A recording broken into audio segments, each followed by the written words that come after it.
this is the last in the series, and we're going to take a look at leaders and their response to delivering that subtle blend of direction and support, and maybe their behaviours as this is being done.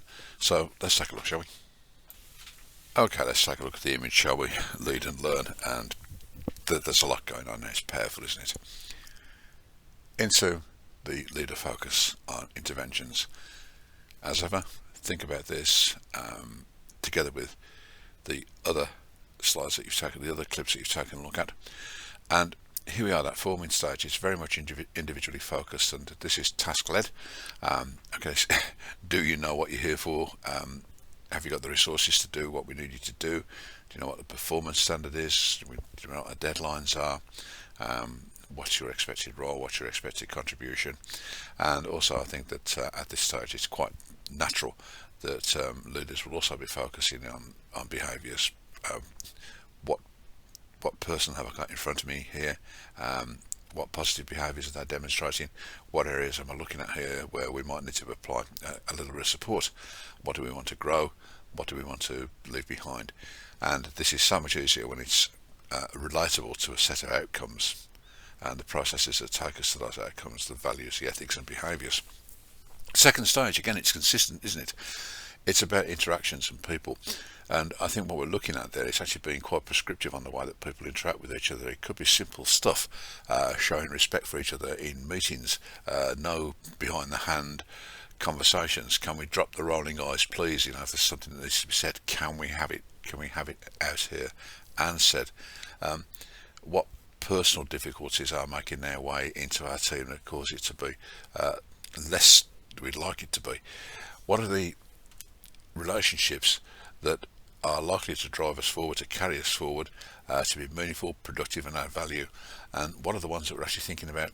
There are aspects of that that need to change. So there's a large slice of work for leaders to do there, and quite a delicate one.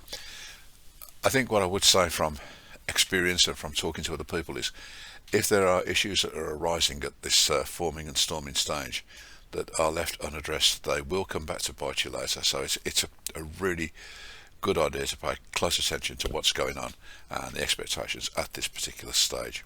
We move through to norming. What's going on here? We're taking a close look at what we're doing and how it relates to other areas of work. Are they serving each other well? How do our tasks and the people who are delivering our tasks relate to each other, and how do they take us forward to meeting our outcomes? How are we talking about it? How are we describing our work?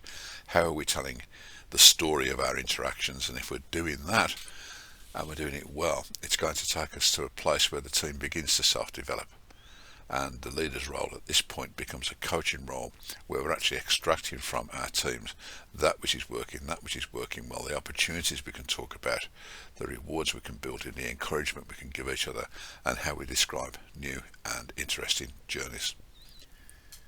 On that point, we've come to the end of the process now.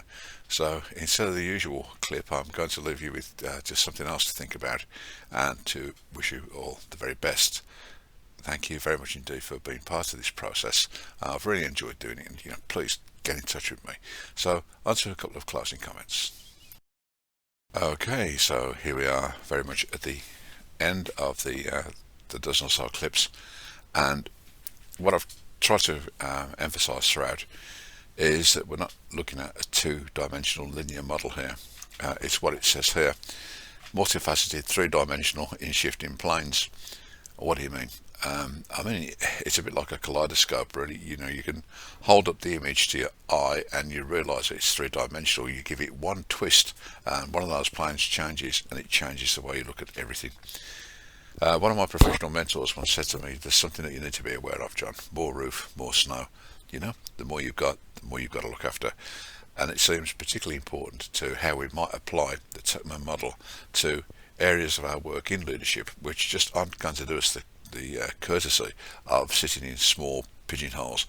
They are going to interrelate with each other, and they're going to, in various stages of their own development, be in various places that you'll recognise on the Tuckman model. So Is it a manual? Is it a process-driven procedure? No, it certainly isn't. What I've tried to do here is maybe to give those of you in leadership, aspiring to leadership, or working with leaders, an insight into what might be going on at any one time to help us to articulate our world and maybe describe what it is we need to do next. Can I wish you, all of you, all the very best in your journey forward, and thank you for participating in this. Bye bye now.